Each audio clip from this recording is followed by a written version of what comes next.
Hi, everyone. I'm Gary Null. Once again, for 46 years, every week, the Progressive Commentary Hour. This is where we take on a single topic with generally one guest who's an expert in the field and someone who is not bringing a bias, an ideology, but simply facts to our attention. What we do with that is up to each individual, especially now that we know for a fact that the government under Biden created a whole program of disinformation. They actually set up an agency so that they would filter anything that was going to be distributed to the mainstream media and decide, no, that doesn't go out, or yes, it does. But where's the truth in all that? Well, if you're going to censor people right up front who have a difference of opinion, there's no freedom of choice, because the choice we're making is a choice of who's got the power to carry the narrative. Today, we're going to do some justice to the idea that with freedom of speech from qualified people, we're taken behind the scenes. Wasn't it F. Somerset Maugham, the great essayist, who said, never allow the public behind the curtain because they'll be angry with you, they'll be rageful with you, because it was the illusion that they wanted to see, not the reality. And that's where we're at today. We're going to, on the Progressive Commentary, we're going to talk about the reevaluation of MAHA, the Make America Healthy Again movement, and the Trump administration's promises for health reform. My guest, the individual who has a lot of experience in this field, is going to be guiding us through this because she's working with Robert Kennedy Jr. Now, she's up in Maine. Her name is Meryl Nass, N-A-S-S. She's an internal medicine physician, a biological warfare epidemiologist, and an expert on anthrax. In fact, wrote some of the first papers informing us of how anthrax was actually used in Africa, for example, as a biological weapon. She's a founder of the DoorToFreedom.org, a nonprofit with a mission to stop the World Health Organization's grab for global public health. Meryl is regarded as a specialist in treating patients with Gulf War syndrome, adverse reactions from the anthrax vaccine, and vaccine safety and efficacy in general. In the past, Meryl has had to testify on 6 separate occasions before Congress on behalf of veterans suffering from the causes of Gulf War syndrome. Meryl is also active in opposing vaccine mandates and critiquing the false claims and fear-mongering about infectious disease epidemics and corruption within the medical, industrial, military complex.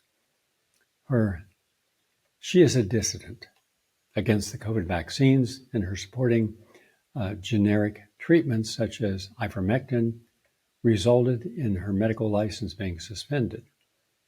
We'll be hopefully working on a whole special on this kangaroo court. And by the way, it's just their tentacles go everywhere. These people in power. You don't know them. They're never in the news.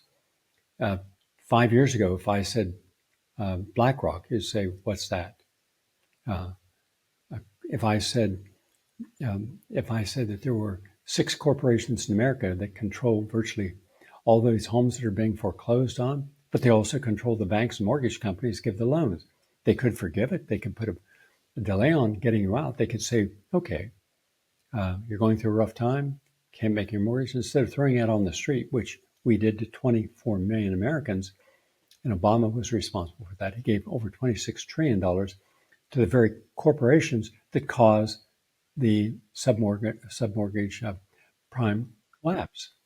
He didn't help anyone. Now, he was acting at the behest of BlackRock, Vanguard, State Street, Berkshire Hathaway, and Fidelity, and others.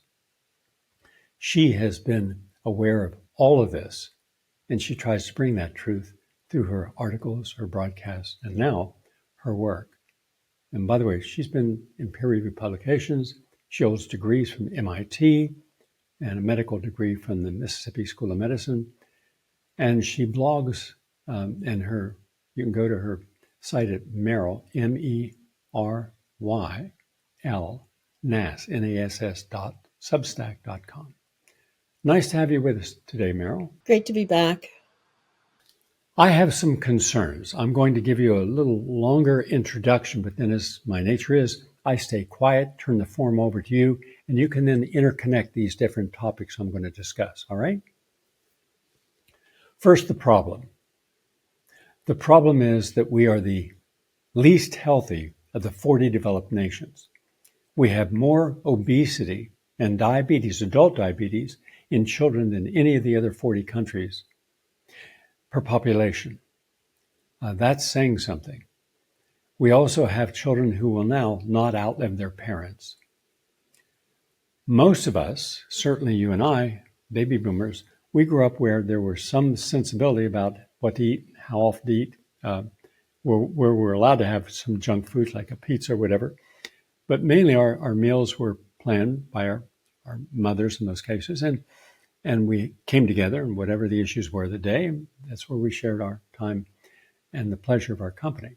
Today, so many people don't ever sit down together and have a meal. Everything is hyperkinetic. Too much information, huge amounts of data, and not enough time to process it. And the data we're receiving is a combination, some good material and some very toxic material. The people in control want to control our thoughts, want to control our behavior, want to control fear.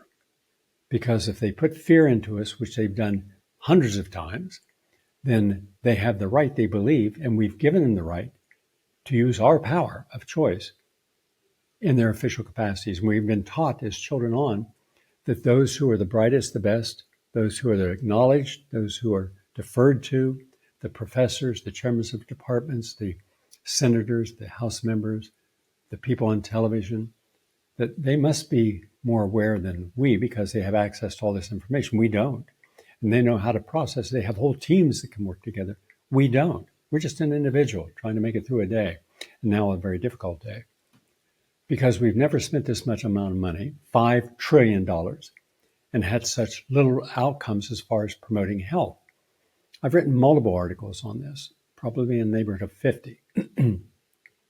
But now we have the President of the United States saying, let's make America healthy again, especially starting with our children. I would support that. I think any reasonable person. Who would say no? No, Mr. President, I don't want to see our children. I want more obesity. We don't have enough COPD. We don't have enough leukemia. We don't have enough diabetes. We need more. No. So we're all kind of agreeing that we should be healthier. Then comes the rub. What if the people who've been getting us sick are those who profit from that sickness?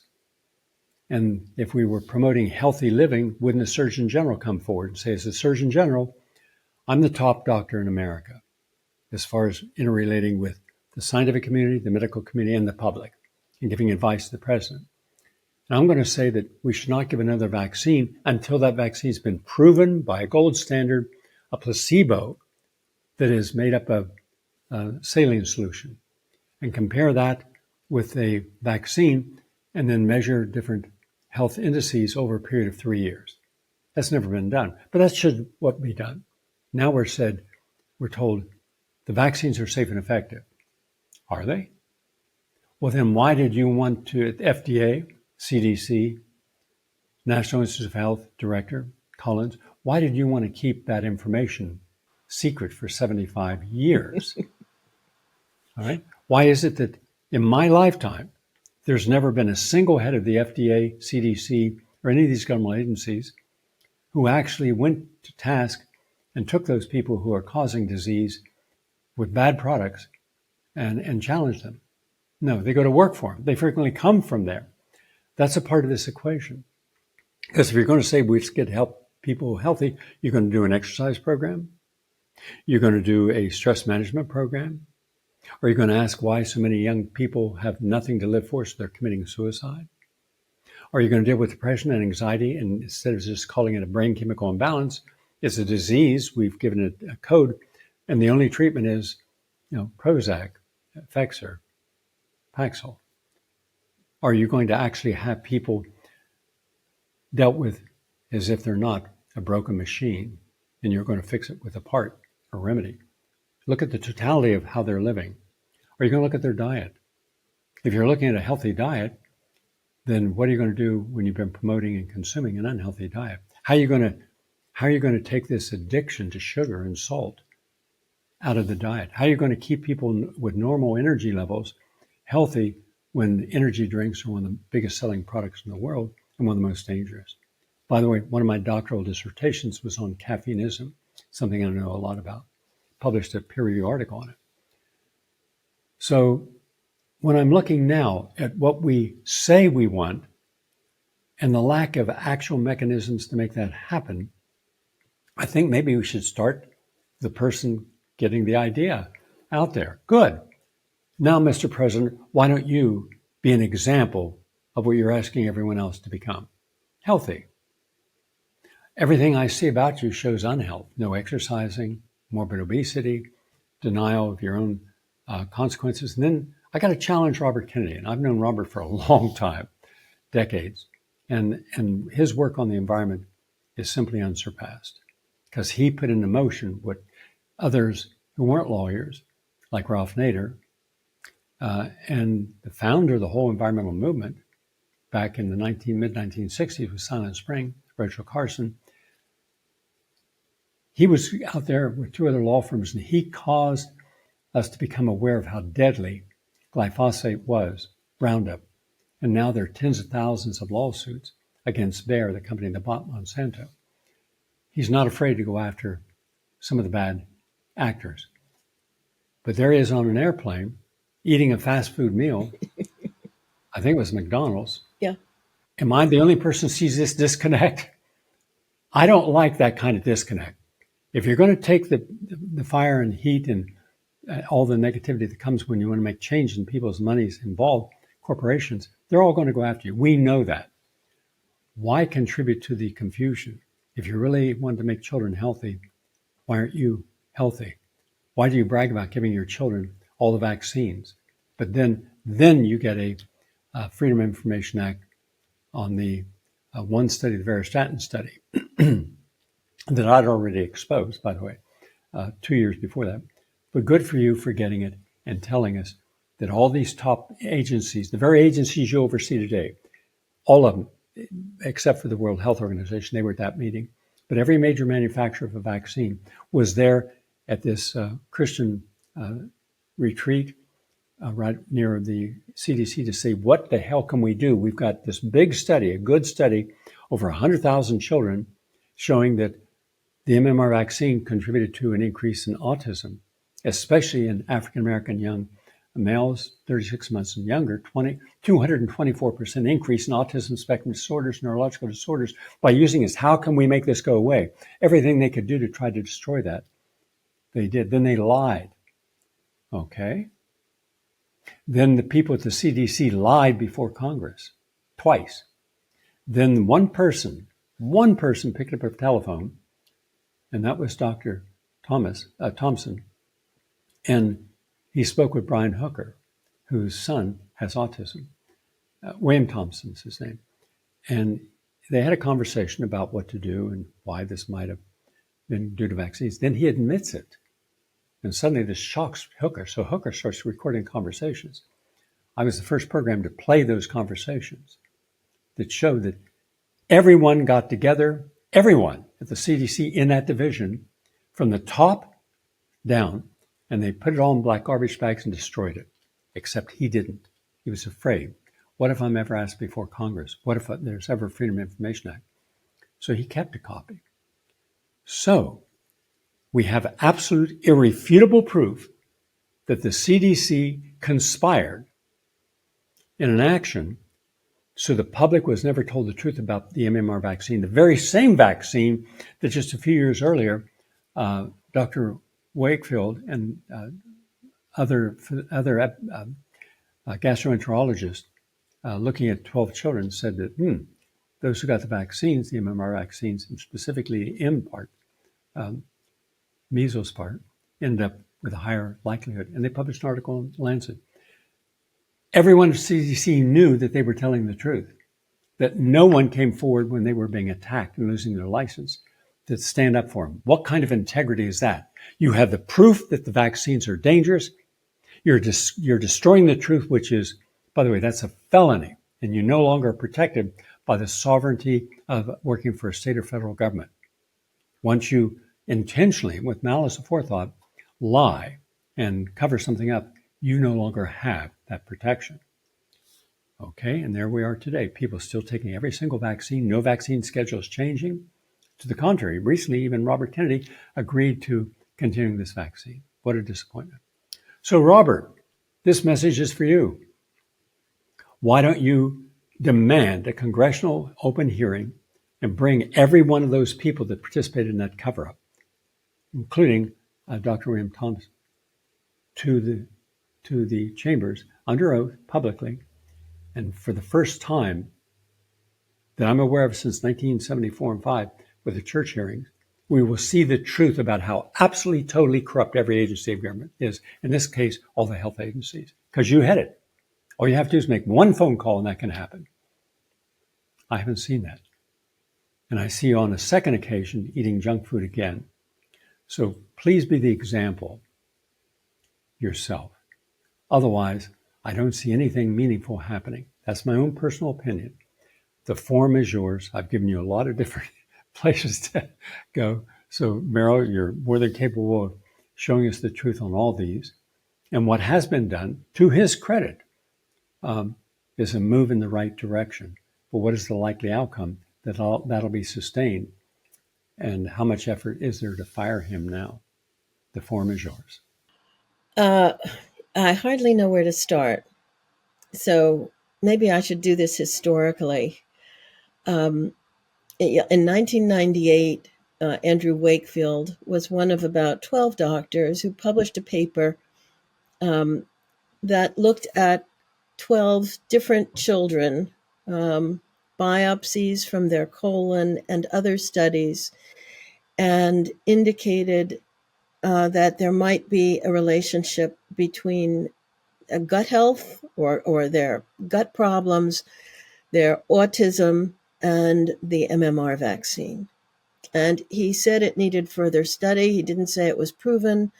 And it was sort of a shock to the system because it was published in The Lancet. Wakefield and the others were highly regarded doctors. But Brian Deere, who is not a medical person, who was a sort of yellow journalist, was hired to debunk this over many years, wrote many articles and attacked Wakefield, misrepresented himself to the parents of these children to get statements from them. And eventually, after about 10 years, The Lancet retracted the paper. Meantime, Wakefield and some of the other authors had to go through an MRC hearing, which is equivalent to a medical board hearing in the U.S., and he lost his license. One of the other doctors, a pathologist, I believe, fought back, but Wakefield said he didn't have the money to do so, and the other doctor was exonerated. Wakefield instead moved with his family to the United States and has lived in the U.S. mostly ever since, and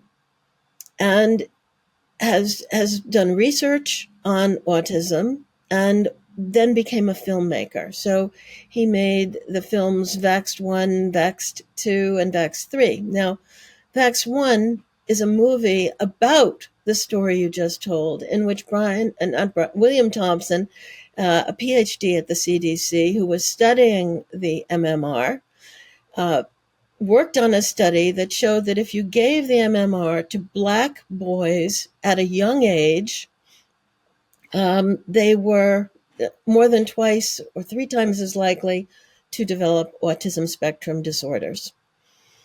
And that discovery by CDC was suppressed, and all the scientists who worked on it were asked to come into a room, bring all their paperwork, and it was put into garbage cans and destroyed. But Thompson then had pangs of guilt. He talked to Brian Hooker, whom he'd met at several conferences. Brian Hooker was the chief scientific officer for Children's Health Defense, which was founded by Mr. Kennedy. And he began recording their calls. And then a book was made of the transcript. You, Gary, revealed the transcript. And that movie was made, and then several other movies were made looking into other aspects of autism or vaccine injuries and the vaccinated injured children, and also how unvaccinated children seem to be significantly more healthy. And I believe Vaxxed 3 is coming out in a bit. I don't know if Andrew Wakefield has anything to do with that one. Del Bigtree was a producer. Del Bigtree has stayed on this topic and helped make these films. Meantime, Andrew Wakefield made a film called The Act about the 1986 National Vaccine Childhood Injury Act, which gave a liability shield to the manufacturers of children's vaccines that are recommended by CDC. And so they got something, but the American people got something as well, or were supposed to have gotten something, which was a simple process for seeking benefits if the child had a vaccine injury. And that's called the Vaccine Injury Compensation Program, or VICP. And also the HHS was required to study the safety of vaccines and publish a report yearly for Congress on what they learned about vaccine safety. Now, subsequently, we're going back now, 1986 was when that act was passed. The VICP and got going within a couple of years. By 1990, the what's it called? The vaccine. Let me think. I get my acronyms wrong. But you were able to then, starting in 1990, you were able to report to the government about a presumed vaccine injury. A doctor could report, a family member could report, a patient could report, anyone, a nurse, a relative, and all of this information went into a central database that could be accessed by the public and was jointly run by the FDA and the CDC. So that, for the first time, gave the public access to information about vaccine injuries.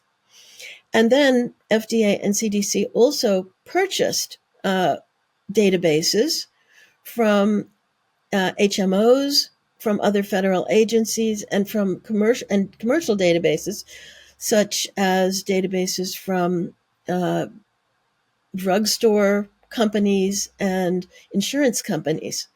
And they were mandated to use these databases to study and assess potential vaccine injuries.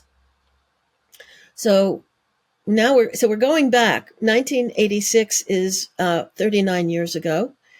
And since 1990, when we had this database, it was 35 years ago. And yet, we have had no reports to Congress. And the non-adversarial process that was supposed to award families money if they did have a vaccine-injured child turned out to be a highly adversarial process. So the system, as initially designed in the 1986 bill passed by Congress, was basically whittled away or never really showed the promise that was embedded in that act.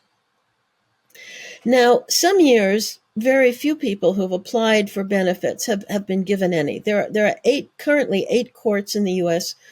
They're not exactly run like courts. They have special masters. So they have a lawyer who's been appointed essentially to be a judge, but he's called a special master. I don't think he was usually a judge in any other setting. And they make determinations about whether families can be compensated and whether the injury that they are concerned about is that there is enough information to attribute it to a vaccine. Now, after 2001, when we had the anthrax letters, there was a big push to create a biodefense industry in the United States and to prepare for all sorts of biological warfare attacks. And so in 2003, the United States started vaccinating soldiers, not only with anthrax vaccine, which they had been doing since 1998, but with smallpox vaccine as well, and beginning to develop more vaccines for potential biological warfare agents that were to be given to soldiers. Now, this very ambitious project failed very quickly because the anthrax vaccine was making lots of soldiers sick, and then the smallpox vaccine was making lots of soldiers sick. And it turned out that neither one had ever been really properly tested, and the side effects from them had not been elucidated well scientifically. The rates of side effects were basically unknown. And people in the military and first responders, who were the initial people who were supposed to get the smallpox vaccine under President George W. Bush, started refusing because there were a lot of cardiac side effects. So people were having sudden heart failure, sudden heart attacks, when only a few thousand vaccinations had been given. So medical people started refusing. There were only a total of 30 to 50,000 people who agreed to take the smallpox vaccine at that point. And then as the program collapsed, Congress was brought in again to vote in favor of a program that would then compensate people for injuries from vaccines that might not be licensed, that were not on the childhood schedule, and that might be even experimental and have very little data. That program was called the CICP, or Countermeasures Injury Compensation Program, and it started paying out money to injured, primarily soldiers, but also others, some merchant mariners and others. Started doing that around 2010. However, Congress did not allot much money for it, and it was basically associated with the PrEP Act and allowed, again, secretaries, excuse me, Secretary of Health and Human Services, the Secretary of Homeland Security, and the Secretary of Defense, now War, to assert that there was a biological warfare threat, that we had a drug or vaccine that would be able to ameliorate it to some extent, as best we knew, even if it was experimental, or licensed but never tested for that particular problem. And then the Secretary of HHS would be able, and the FDA commissioner would be able to basically approve its use for this biowarfare or chemical warfare threat. So we got the PrEP Act in 2005, and we got the CICP going in 2010. And all of a sudden, we had a mechanism for basically giving unlicensed products, untested products to Americans. And when Congress passed these acts, Congress was made to believe this would be used very sparingly, only on small numbers of people, not very often, with good science. And yet, what we found come 2020 is that it was used on the entire U.S. population with fake science, and almost no ability to compensate people for injuries from experimental vaccines and experimental drugs. So, Gary, have I said enough for the moment? Everything you've said, it gives us a classroom on the air. You're filling in the blanks that most people are not aware of. So now, thank you. I appreciate that. I'm sure people watching do as well. Now take us inside Robert Kennedy's world at this moment. And let's leave aside all the salacious things and that are said about him or he's acknowledged. That's his own personal dark side he has to deal with. That's to him, to his family. I only care and focus upon What are his responsibilities? How diligent is he? How successful is he since he's up enormous opposition? No one in a position of power has been up against so many people wanting to get you fired. And to get that, they have to first make you an enemy. They have to convince the American public and policymakers and members of Congress and the media that you're not a good person. So that's where we start getting all this side issues. I care about the fact that he made a major move to get rid of the entire 17-member panel that oversees the vaccines. Now, 35 years ago, I wrote an expose on that very same system because I went into their backgrounds. Who are these people? What is their connections? All of them except one had financial connections, not just to pharmaceutical companies, but to vaccine makers. So how can you be objective if part of your funding for your university or laboratory, or you in some other way, maybe doing an all-day workshop at a continuing education seminar, and you're promoting a product, and then you're put on a committee that decides, is that product necessary? Should it be mandatory? Should it be in a child's vaccine schedule?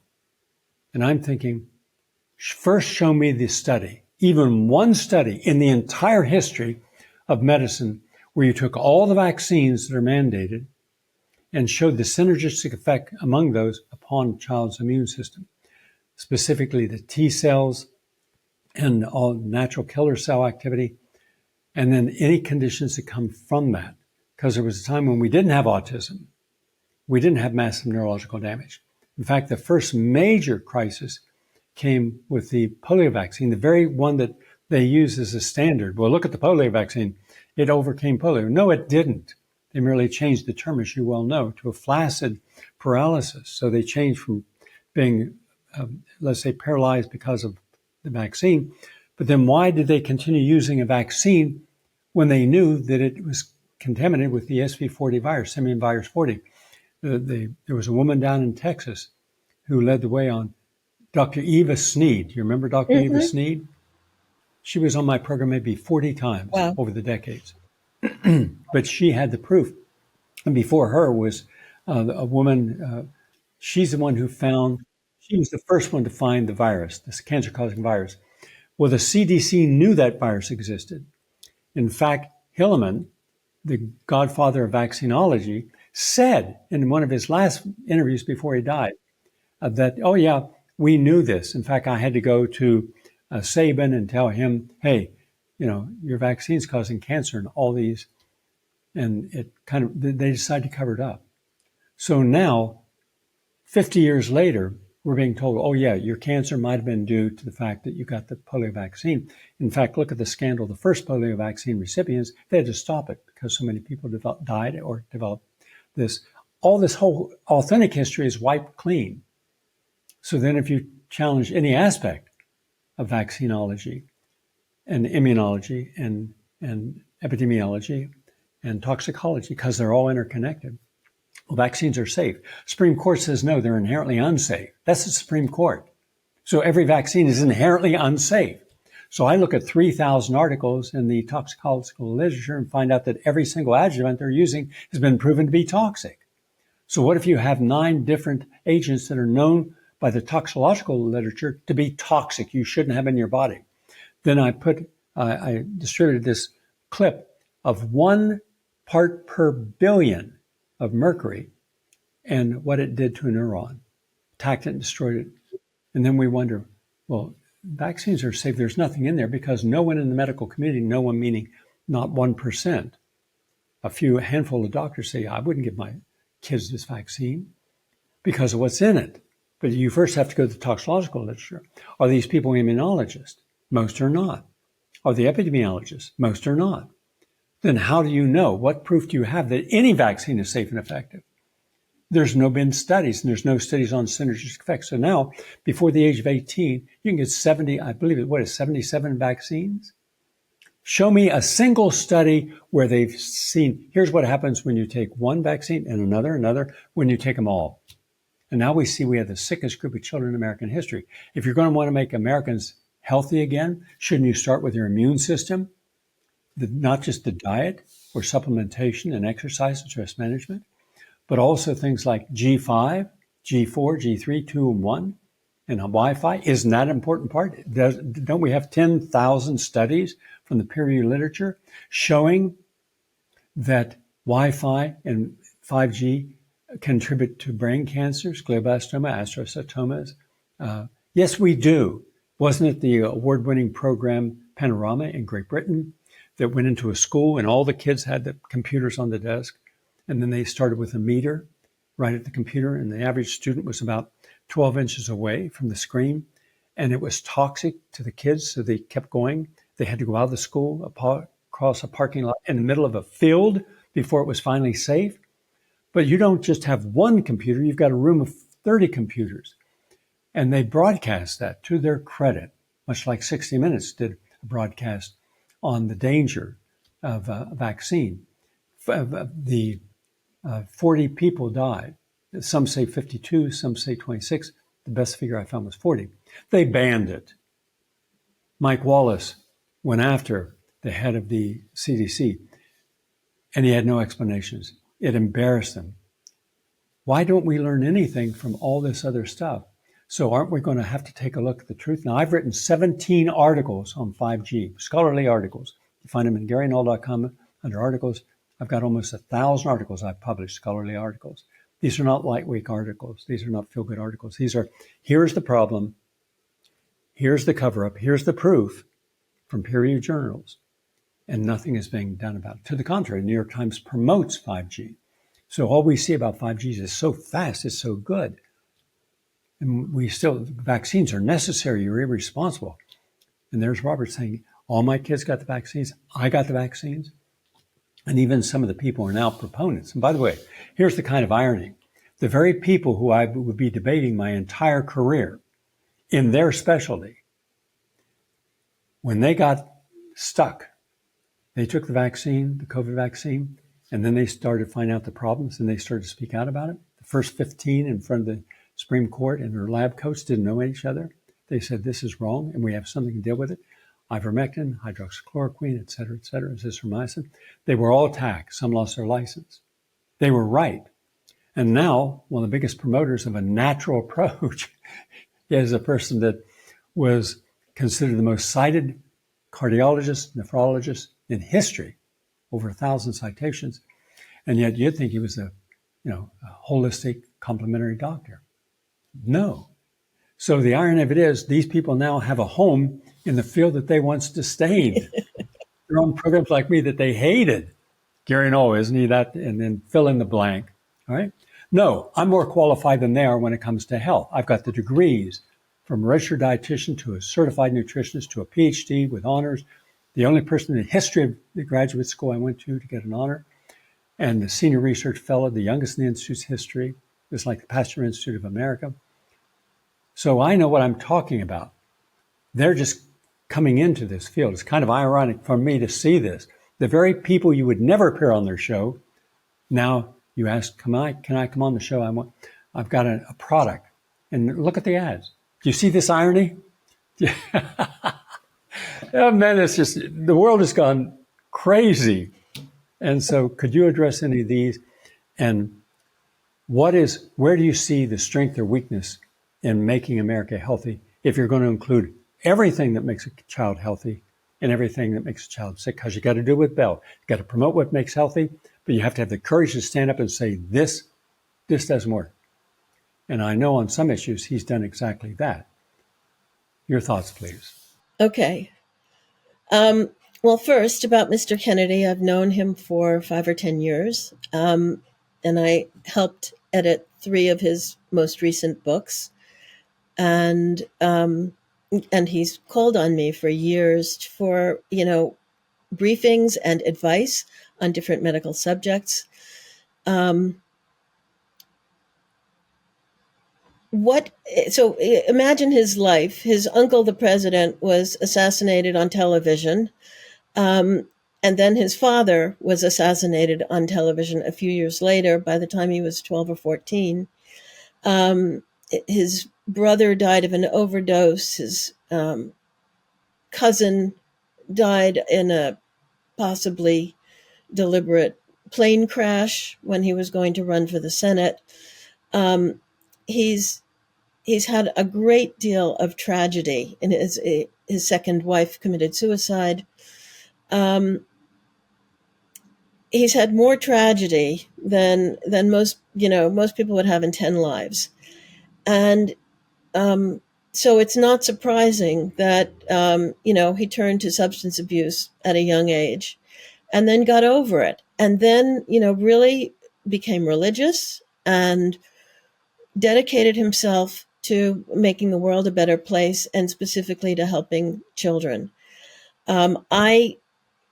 I can't tell you how much respect I have for this man. I've met a lot of people in my life. He's one of the smartest and the most dedicated and clear-sighted, clear-headed people.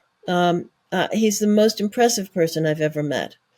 And I would be happy to do whatever he asked me to do.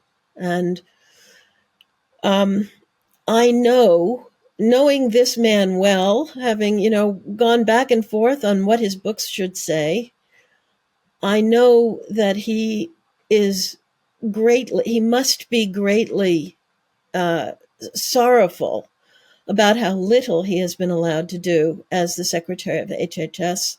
I know he was promised he would have more authority, and he wasn't given it. And we have to be, I'm grateful that he's still hanging in there despite everything, despite the insults, the extraordinary attempts to take him down by the mainstream media, the lack of support from Trump's inner circle, and the inability to even put his own people in the agencies to try to help make these agencies work better. These are all huge problems, and yet he's hanging in there, waiting for his chance to do something important that will really help the world. And Trump has dug himself into a bad hole. The polls are awful. His activities that financially benefit himself and his family are widely known. His attempts to stop the release of the Epstein files, his support of Israel, which seems to be more important to him than his support of the United States. All of these things have really, and more. And now him terribly insulting Marjorie Taylor Greene, one of his biggest supporters in Congress, if not his biggest, and Thomas Massie fighting with him, who is one of the people in Congress who is most respected. He doesn't lie. He doesn't take money from AIPAC. He's brilliant and hardworking and says it like it is. And these are the people Trump has chosen to put down, while he supports people like Lindsey Graham, who is a warmonger, a chicken hawk, and most people hate him. So Trump's handlers, Trump's advisors, whatever they are, we don't know if have given him bad advice. And despite what he says, the economy is doing poorly, and that was basically the thing he was elected on. The other thing he was elected on, and releasing the Epstein files, which he tried to stop aggressively, and then making America healthy again. That was the other thing. He was able to get 10 or 15% of the population that had supported Bobby Kennedy and strongly wanted a turnaround in the way the U.S. government deals with health. He got those votes because Kennedy supported him. And yet he has given very little, taking food dyes out. That's very good. That might solve, 1% or less of the problem. But everybody knows that is a sop to the MAHA group. It is not a solution, not a real solution. The real solutions are changing the food, changing the subsidies, changing the kinds of food that the federal government spends tens of billions of dollars supporting every year, which is GMO corn and soy, which are then transformed into substances that have almost no nutrition in them, are harmful to us, and are used and are very cheap and produce the ultra processed foods that make up about 60% of the American diet. I'm glad you pointed out that the families aren't eating together. People are grabbing snacks. People are not eating the way we did when you and I were small, and our mothers prepared meals of vegetables and meat and maybe soup and salad. Maybe we had a dessert, but we sat down, we ate together, and we had an essentially balanced diet.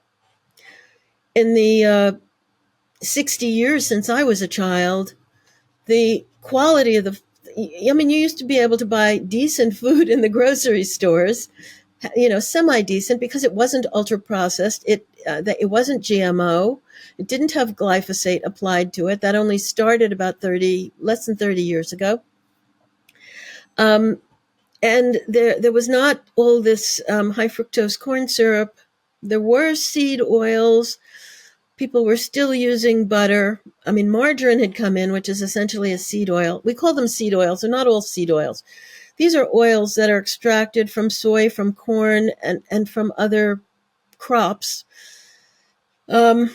which are polyunsaturated, which means they have at least 2 double bonds in them that can easily be attacked to produce different oils that are harmful when used in our bodies as membranes or as the raw materials for hormones and things like that.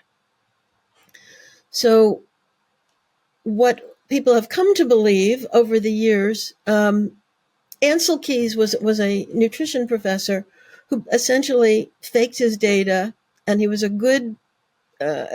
was convincing, and he told everybody that saturated fats caused heart disease. And it's possible that they contribute to heart disease. However, what we did was we pushed everybody to move away from saturated fats to seed oils, and we got a whole new set of medical problems. So we still had the heart disease, but then we had diabetes, obesity, and a general weakening of the population because of these seed oils, these bad sugars, that can contribute to liver disease, and a lack of nutrition overall in what we were eating. So there's less vitamins and minerals in the food we get now because with the Green Revolution and then the GMO revolution, we are eating food grown or animal products who have grazed on products from depleted soils. So we're not getting the micronutrients we need. We're not getting as many vitamins, as I said. And so the food may fill us up. It's providing calories, but it's harming us in some ways and not giving us enough of what we really need. So that's the food supply. In terms of the vaccines, you're absolutely right, Gary. I too investigated the backgrounds of all the members of the ACIP committee, which is the advisory committee on vaccines that has to approve the way vaccines are used in the United States and has to approve whether they are added to the childhood schedule. So this group of almost all MDs, sometimes they've had a PhD, they basically all either develop vaccines or do vaccine clinical trials. Their income, their reputation, their job and title all has to do with vaccines. They're all pediatricians, and and they are very carefully screened before they're allowed to join the ACIP. The vetting process can take a year or more. So the CDC and the industry make sure these people are going to vote the way they want. And they do. And they always have. And I can only remember 1 or 2 times where they have gone against the CDC authorities, which invariably push decisions that will benefit the vaccine industry. The one time they voted against a COVID booster in, I think it was the second half of 2021. The advisory committee at both the FDA and the CDC voted against the first COVID booster. That was after the 2 original shots, saying that there wasn't enough data that was necessary at that point. And then in each case, the commissioner of the FDA and the director of the CDC overruled them, and they started pushing out boosters at that point. So the one time this committee tried to exert some independence, it didn't matter because the system got what it wanted anyway, and the federal agents. So Bobby Kennedy inherited a federal agency, HHS, with 15 or 20 sub-agencies, that were filled with people who were happy to go along, to get along, to do industry's bidding, to do their boss's bidding. And even though they had many PhDs, MPHs, and MDs after their name, they did not act in a professional manner to protect the public. They protected themselves. If you work for the government, you have good vacation time, good pension, you almost never get fired. It's almost impossible to fire you. And unfortunately, it's a good sinecure for yes men. And so we've populated the Health and Human Services with yes men, and they were saying yes to all the things that Kennedy and the MAHA crowd do not want. And so he does not have an agency that is in sync with his goals, and he does not have an executive, being Donald Trump and his advisors, who are in sync with his goals. So he has managed to replace the members of the ACIP committee with a group that are much more independent. Even so, we saw in their initial votes that they accepted what the CDC briefers told them. In general, only 2 of the members, Retzef Levy and a woman who is a PhD nurse, Vicky Pebsworth, they went beyond the briefers, looked up the data themselves, and challenged the briefers and the group, but the group didn't go along with them, which was very interesting to me. So it was almost as if we were seeing a repeat of what had happened before, where the members of the ACIP committee were frightened to stand up against the CDC authorities, even when 2 of their members said that the data did not support what the briefers were telling them. Now, something interesting happened after that, which was that it became clear that the briefers were in fact lying or omitting crucial evidence. And the members of the ACIP realized they had been burned. And so they appear to be now much more careful about what they are going to accept, and new subcommittees, working groups of the ACIP have been formed to provide the committee with their own version of the data, not relying only on CDC briefers. And new members of ACIP have been added, and I'm hopeful that things will get better. Also, the former director, Monarez, who seemed to love COVID vaccines and is allegedly a friend of Susie Wiles, the chief of staff of Trump, Monarez was able to be fired after only a month of apparently going against what she had promised Kennedy. And now Jim O'Neill is the acting director at CDC, and he seems to be with the MAHA program, and I think we can expect better things to happen in future. Good. Well, we're out of time. I'm looking at my watch here. We're at the end of it. Let us both continue to support Robert Kennedy's efforts, because we have no one else who's going to do what he's doing. No one else has his knowledge. No one else has had the history of looking at corruption within major corporations whose products or services have polluted the air and water and so on food. He's up on all this. He's surrounded himself with smart people like yourself who give him honest, good input. And that's been sorely lacking. We have not had any of our group, meaning those who are looking for good science, but also science that can be replicated to have a positive outcome. I have to separate out the effort versus the results. I want to see results. I want to see that something works, and then see that more and more Americans are told, the truth. But we've got the media that also is not a friend of Kennedy or us, telling us, lie after lie after lie for decades. Finally, so I wrote 24 articles supporting Robert. I would see who was attacking him, what their arguments were. Then I would go in and do the deep research, real scholarship, and show where they were wrong on every point. While he was running for president, and then later, in his current position, I wrote articles and they got wide distribution because then he had something tangible that he didn't create, and he didn't ask me to create those. I did them, because I've known Robert for decades and decades. In any case, because we're both committed to our activist work.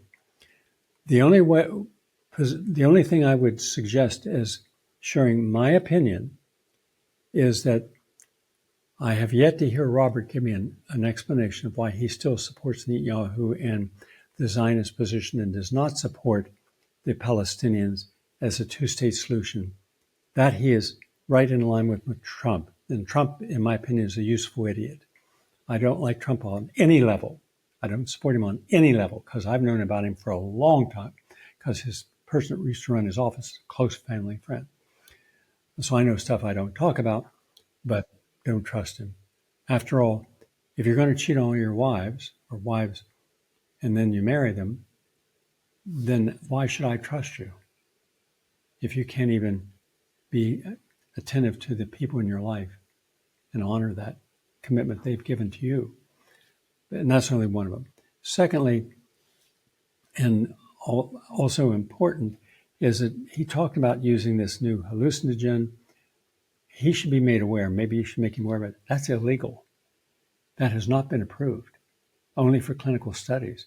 So he should know what he's talking about before he goes out there, because I can assure you someone's going to find out what I did, that's an illegal thing he's doing. And boy, he doesn't want to be hung on his own petard. So he should know that he's still addictive. And lastly, he may have come to his Jesus, may come to religion, but I hope that part of that religious belief is moral integrity, where he does not have to hit upon the women who work for him. And this one in particular, and I'm very curious why she would bring out a book and bring out all these salacious things, true or not. Is that from her own desire, or is that where she's a part of, let's bring him down? In either way, he did what I would consider very inappropriate and immoral behavior. So again, I have to separate out his failings as a human being and versus his capacity to help a lot of people, save a lot of lives. And in the balance, I have to go with what he can do to help save lives and fight the good fight, because I can only imagine that what it would be like if you woke up every morning in a group of people around Trump who are also all pro-Zionist, say, get in your straitjacket, okay? I'll put on this blindfold, I'll put on the ankle shackles, now go do your work. Yeah. All right. Thank you, Meryl, for being on. I appreciate it. Okay, that's our program for today. If you found interest in this, and if you like what Meryl Nass had to say, and I do because I have enormous respect for her, we have history going back decades and decades. And being on the right side, look at the work, look at the broadcasts, look at the articles on the topics we wrote about.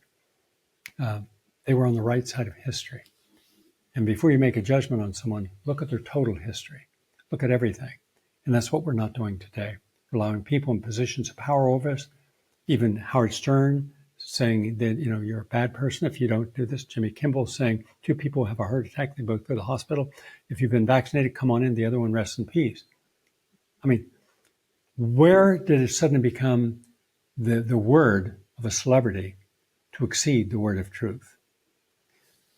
Thank you all for watching. Have a nice day.